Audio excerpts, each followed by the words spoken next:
ಅವತ್ತು ರಾಜ್ಕುಮಾರ್ ಕಲಾವಿದರಾಗಿರ್ತಾನೆ ಇರಲಿಲ್ಲ. ಅವ್ರು ಮಾತಾಡ್ಬೇಕಾದ್ರೆ ಹಿಂಗ್ ನೋಡ್ಬಿಡೋರು. ಏನ್ ಹೇಳ್ತಿರೋದಕ್ಕೆ ಅಂತ. ಬಹಳ ಚೆನ್ನಾಗಿ ಮಾಡಿದ್ದಾರೆ ಅಡಿಗೆ.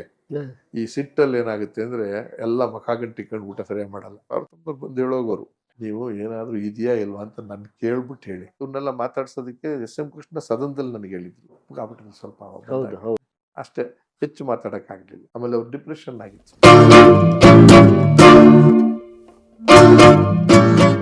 ಸಿನಿಮಾದ ಹೊರತಾಗಿ ಅವ್ರನ್ನ ಭೇಟಿ ಮಾಡಿದ್ದಿದೆಯಾ ಸರ್ ಬೇರೆ ಕಲಾವಿದರಾಗಿ ಕೆಲಸ ಮಾಡಿದ್ದೀನಲ್ಲ ಅವ್ರ ಜೊತೆ. ಅವತ್ತು ರಾಜ್ಕುಮಾರ್ ಕಲಾವಿದರಾಗಿರ್ತಾನೆ ಇರಲಿಲ್ಲ. ಅವರೊಬ್ಬ ರಾಜ್ಕುಮಾರ್ ಸಾಮಾನ್ಯ ವ್ಯಕ್ತಿ, ಚಂದ್ರು ಒಬ್ಬ ಸಾಮಾನ್ಯ ವ್ಯಕ್ತಿ. ಆ ಪರ್ಸನಲ್ ರಿಲೇಶನ್ಶಿಪ್ ಇಂದ ಮಾತಾಡ್ಸೋರು, ಬನ್ನಿ ಬನ್ನಿ ಬನ್ನಿ. ಆಮೇಲೆ ಏನೇ ಹೇಳಿ ನಿಮ್ಗಳ ಮುಂದೆ ನಾನು ಮಾತಾಡಕ್ಕಾಗಲ್ಲ. ಬರ್ಕೊಟ್ಟಿದ್ದು ಚೆನ್ನಾಗಿ ಮಾತಾಡ್ತೀನಿ ನಾನು, ಬರ್ಕಂಡು ಮಾತಾಡಕ್ಕಾಗಲ್ಲ. ನೀವು ಬರ್ಕೊಳ್ಳೋದೇ ನಿಮ್ ಸರಸ್ವತಿ ನಾಲ್ಗೆ ಬಂದ್ಬಿಟ್ಟಿದೆ, ಓದಿದ್ದೀರಾ.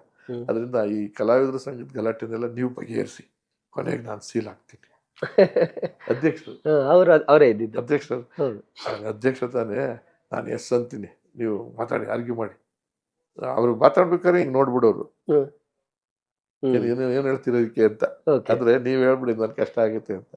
ಹಂಗೂ ಮಿತಿ ಇದೆಲ್ಲ ಸರಿ ಇಲ್ಲ, ಕೂಗಾಟ ಎಲ್ಲ ಸರಿ, ನಿಧಾನಕ್ಕೆ ಮಾಡಿ ನಿಧಾನ. ಅವ್ರು ಹೇಳಿದ್ರೆ ಅರ್ಥ ಇದೆ ಇದು ತಾವ್ ಹೇಳಿದ್ರಲ್ಲೂ ಬಹಳ ಅರ್ಥ ಇದೆ, ಬಹಳ ಅರ್ಥ ಇದೆ. ಯಾರಿಗೂ ಇದು ಮಾಡಂಗಿಲ್ಲ. ಆದ್ರೆ ಅವ್ರಿಗೆ ಗೊತ್ತಿತ್ತು ನಾನು ಇದನ್ನ ಅನಲೈಸ್ ಮಾಡಕ್ಕಾಗಲ್ಲ, ಇವ್ರುಗಳು ಮಾಡ್ತಾರೆ ಇದೆಲ್ಲ ಅಂತ. ಹಂಗ್ ಬಿಟ್ಬಿಟ್ಟು ಈಗ ಒಂದ್ ಕೆಲಸ ಮಾಡಿ, ಇನ್ನೂ ಸ್ವಲ್ಪ ಜಗಳ ಆಡ್ಬಿಡಿ, ಆಡೋದೆಲ್ಲ. ಊಟಕ್ಕೆ ಹೋಗೋ ಟೈಮ್ಗೆ ಎಲ್ಲ ಸರಿ ಹೋಗ್ಬಿಡೋಣ ಅಲ್ವಾ. ಅಸಮಾಧಾನವಾಗಿ ಹೋಗಿ ಊಟಕ್ಕೆ ಕೂತ್ಕೊಳ್ಳೋದು ನನಗೆ ಇಷ್ಟ ಇಲ್ಲಪ್ಪ. ಊಟಕ್ಕಿಂತ ಮುಂಚೆನೆ ಎಲ್ಲ ಮುಗಿಸ್ಕೊಂಡು ಬಹಳ ಚೆನ್ನಾಗಿ ಮಾಡಿದ್ದಾರೆ ಅಡಿಗೆ. ಈ ಸಿಟ್ಟಲ್ಲಿ ಏನಾಗುತ್ತೆ ಅಂದ್ರೆ ಎಲ್ಲ ಮಖ ಗಂಟಿಕೊಂಡು ಊಟ ಸರಿಯಾಗಿ ಮಾಡಲ್ಲ. ಮಾತಾಡ್ಬಿಡಿ, ಇನ್ನೂ ಒಂದ್ ಅರ್ಧ ಗಂಟೆ ಮಾತಾಡ್ಬಿಡಿ ಅಂತ ನಗಿಸಿ ಏನೋ ಒಂದ್ ಜೋಕ್ ಹೇಳಿ, ಇನ್ಯಾವುದೋ ಒಂದ್ ಘಟನೆ ಹೇಳಿ ಊಟಕ್ಕೆಂದ್ರೆ ಅದ್ಭುತವಾಗಿ ಊಟ ಮಾಡ್ಕೊಂಡು ಕೂತ್ಕೊಂಡು ಅಲ್ಲಿ ರೇಗಿಸ್ಕೊಂಡು. ಯಾವ ತರದ ಸಮಸ್ಯೆಗಳ ಬಗ್ಗೆ ಸರ್ ಚಿತ್ರರಂಗದಲ್ಲಿ ಅವಾಗ? ಚಿತ್ರರಂಗದಲ್ಲಿ ಇನ್ನೇನಿಲ್ಲ, ಅವನ್ ನನ್ ಇದು ಮಾಡ್ದ, ಅವ್ರ ಇಂಡಸ್ಟ್ರಿ ಒಳಗಡೆ ಬೈದೋದ, ಇವನಿನ್ ಬೈದೋದ, ಅವ್ನ್ ತೆಗ್ದಾಕ್ಬೇಕು, ಇವನ್ ಯಾವ್ದು ತೆಗ್ದಾಕಕ್ ಬಿಡ್ತಿರ್ಲಿಲ್ಲ ಅವರು. ಅದೆಲ್ಲ ಆಗುತ್ತೆ ಬಿಡಿ, ನಮಗೂ ಸಿಟ್ಟು ಬಂದಾಗ ಹಾಗೆ ಆಗುತ್ತೆ. ಒಳ್ಳೆ ಚೆನ್ನಾಗಿ ವಯಸ್ಸು ಒಂದು, ಚಟಗಳು ಒಂದು, ಇನ್ನೊಂದು ಅಹಮ್ಮು ಮನುಷ್ಯನಿಗೆ ಇರ್ತದೆ ಸಹಜ, ಅನುಸರಿಸ್ಕೊಂಡು ನಾವೆಲ್ಲ ಅನ್ಕೊಂಬಿರಲ್ವಾ. ಅವ್ರನ್ನ ಒಂದ್ ಕೆಲಸ ಮಾಡಿ, ಒಂದು ಫೋನ್ ಮಾಡಿ ನಾನು ಮಾತಾಡ್ತೀನಿ. ಸೊ ಇವ್ರು ಮಾತಾಡೋದು ನಾನು ಸತ್ತೋಗ್ಬಿಡೋನಲ್ಲಿ. ಅವ್ರು ಫಸ್ಟ್ ಮಾತಾಡ್ತಿದ್ದ ಆ ವಿಚಾರ ಎತ್ಕೊಂತಿರ್ಲಿಲ್ಲ. ನಿಮ್ಮ ಅಣ್ಣ ರಾಜ್ಕುಮಾರಪ್ಪ ಮಾತಾಡ್ತಾ ಇರೋದು, ಚೆನ್ನಾಗಿದ್ದೀರಾ, ಇತ್ತೀಚೆಗೆ ಸಿಗ್ಲೇ ಇಲ್ಲ, ಮನೆಯಲ್ಲೆಲ್ಲ ಚೆನ್ನಾಗಿದಾರ, ಕತೆಗೆ ಹೇಳ್ತಾನೆ ಇರ್ಲಿಲ್ಲ. ಸೌತೆ ಕತೆ.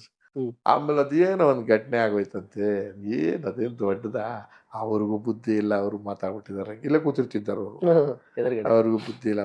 ನೀನು ಸ್ವಲ್ಪ ಯೋಚನೆ ಮಾಡ್ಬೇಕು, ನನಗಿಂತವೆಲ್ಲ ನೂರಾರು ಆಗಿದೆ, ರಾಜ್ಕುಮಾರ್ ಆಗಕ್ಕೆ ಇಂಥವೆಲ್ಲ ಆದ್ಮೇಲೆ ನಾನಾಗಿದ್ದೀನಿ, ನೀನು ಹಂಗಿರ್ಬೇಕಾಯ್ತು. ಆಮೇಲೆ ಎಲ್ಲಿದ್ದೀರಾ, ನಾಳೆ ಒಂದ್ ಅರ್ಧ ಗಂಟೆ ಮನೆ ಕಡೆ ಬಂದ್ಬಿಡಿ. ಸೊ ನಾನೇ ಬರ್ಲಾ, ಬನ್ನಿ ಅಂತ ನಾನು ರಾಜ್ಕುಮಾರ್ ಬರ್ತೀನಿ ಹಾಗೆ ಹೇಳೋರು. ಅವ ಇವ್ರನ್ನು ಕರ್ಸ್ಕೊಳ್ಳೋರು, ಕೈ ತಬ್ಬಿಸ್ಬಿಟ್ಟು ಊಟ ಆಯ್ತು, ಅಲ್ಲಿ ಸಮಸ್ಯೆ ಬಗೆಹರಿತು. ರಾಜ್ಕುಮಾರ್ ಇನ್ವಾಲ್ವ್ ಆದ್ರು ಅಂದ್ರೆ ಆಟೋಮೆಟಿಕ್ ಆಗಿ ಬಗೆಹರಿದು ಹೋಗೋದು ಸರ್. ಕರೆಕ್ಟ್. ಇವ್ರು ಬಿಡೋದೇ ಇಲ್ಲ. ಆಮೇಲೆ ರಿಕ್ವೆಸ್ಟ್ ಮಾಡ್ಕೊಂಡ್ಬಿಡೋರು, ಅದು ಬೇಜಾರಾಗ್ಬಿಡೋದು ಎಲ್ರು. ತಪ್ಪು ಅವ್ರದ್ದು ಅಲ್ವೇ ಅಲ್ಲ, ಅವ್ರು ತೀರ್ಮಾನ ಕೂಡ ಕೂತ್ಕೊಳ್ಳೋರು, ಮನವಿ ಮಾಡ್ಕೊಂಡು ಹಂಗ ಮಾಡುವ ತಪ್ಪಾಯ್ತು, ಅವ್ರ ಪರ್ವ ನಾನು ಹೇಳ್ತೀನಿ, ಓಕೆ ಮಾಡಿ ಹಿಂಗಂದಾಗ ಏನ್ ಮಾಡ್ತೀರ. ಊಟ ತಿಂಡಿ ಮೀಟಿಂಗ್ ಅಂದ್ರೆ ಅವ್ರಿಗೆ ಮಿಕ್ಕಿದ್ ನೀವು ಮಾಡ್ಕೊಳ್ಳಿ, ಇನ್ನೋರು ನಮ್ಗೆ ಅಷ್ಟೇ, ಅವ್ರದಷ್ಟೇ ಸೈನ್ ಹಾಕಿ ಅವ್ರ ಕೊನೆಗೆ. ಆಯ್ತಾ ಎಲ್ಲ ಮೀಟಿಂಗ್ ಎಲ್ಲ ಓಪನ್ ಆಯ್ತಾ, ಜಗಳ ಇಲ್ತಾನೆ, ಸರಿ ಹೋಗಿ. ಅವ್ರಿಗೆ ಅಷ್ಟೊಂದು ಲೌಕಿಕ ಜ್ಞಾನ ಇರ್ಲಿಲ್ಲ, ಕರೆಕ್ಟ್, ಗೊತ್ತಾಗ್ತಾನೆ ಇರ್ಲಿಲ್ಲ. ಧಾರ್ಮಿಕವಾಗಿ ಯೋಚನೆ ಮಾಡೋರು.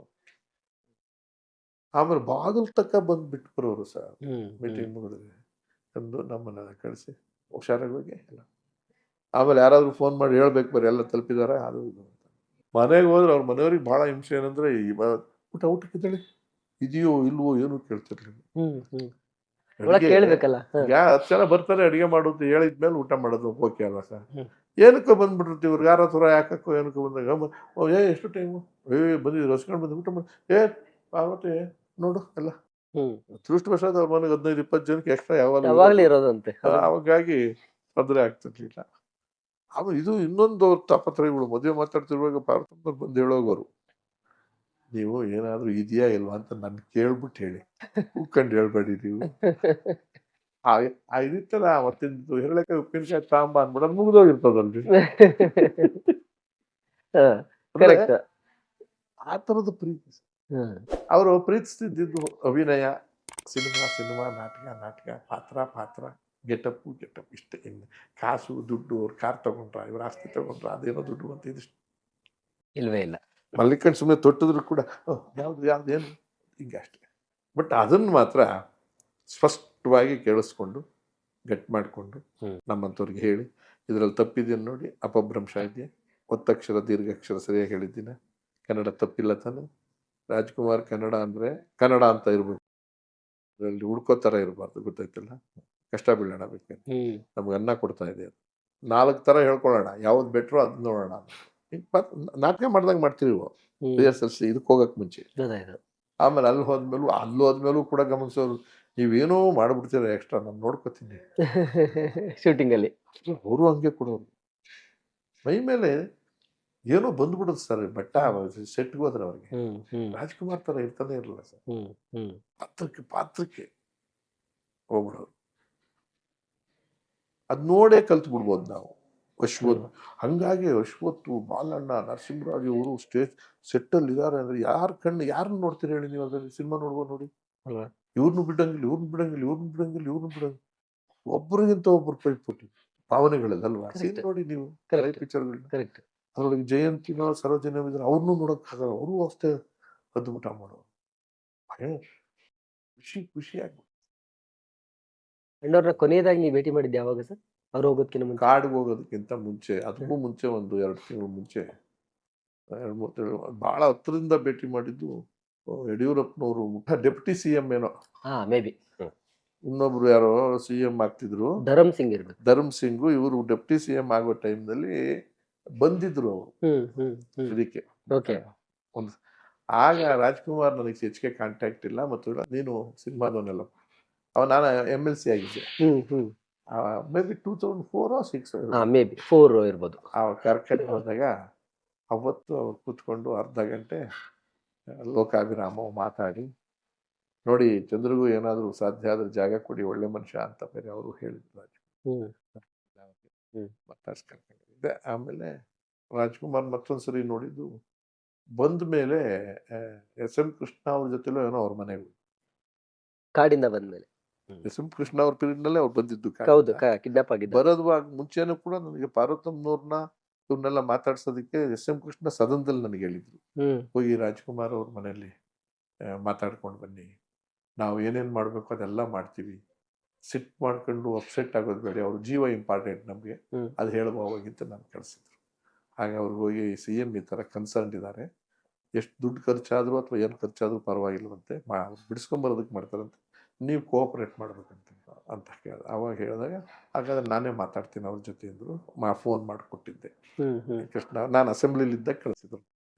I was in assembly, you was chief minister. ಆಮೇಲೆ ಅವ್ರು ಬಂದ ದಿವಸ ಇದಕ್ಕೆ ಬಂದ್ರಲ್ಲ ವಿಧಾನಸೌಧ, ಆವಾಗ ನಾನು ಭೇಟಿ ಮಾಡಿ. ಆಗ ಪಾರ್ವತಮ್ಮನವರು ಚಂದ್ರು ಅವರು 1-2-3 ಸತಿ ಇದಕ್ಕೆ ಭಾಳ ಓಡಾಡಿದ್ರು, ಮೀಟಿಂಗಿಗೆ, ಮಧ್ಯಸ್ಥಿಕೆ ಅಲ್ಲಿ ಅಂತ ಅವ್ರು ಹೇಳ್ತಿದ್ರು.